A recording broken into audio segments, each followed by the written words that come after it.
ఇంట్లో అమ్మకు అమ్మమ్మకు breast cancer చరిత్ర ఉంటే అమ్మాయికి ఎంతో కొంత ముప్పు ఉంటుంది. ఇందులో అనుమానం అక్కర్లేదు.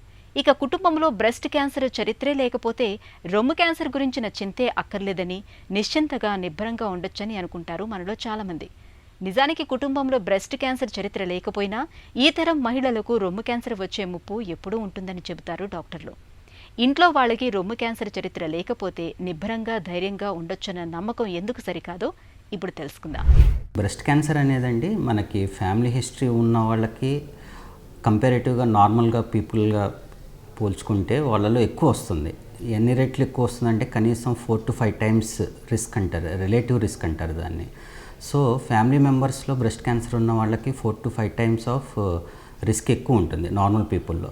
అలా అని చెప్పి నార్మల్ పీపుల్లో రాకుండా ఉండదు అనేది లేదు. సో బ్రెస్ట్ క్యాన్సర్ రావడానికి అనేక కారణాలు ఉంటాయి.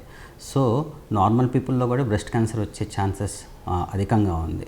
ఎందుకంటే ప్రస్తుతం ఉన్న ఈ డెకేడ్లో బ్రెస్ట్ క్యాన్సర్ అనేది చాలా ఎక్కువ అవుతుంది.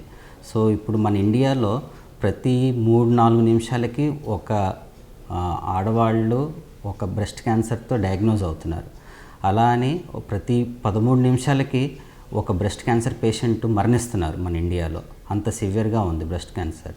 సో బ్రెస్ట్ క్యాన్సర్ అనేది మనకి ఫ్యామిలీ మెంబర్స్ హిస్టరీ ద్వారా రావచ్చు.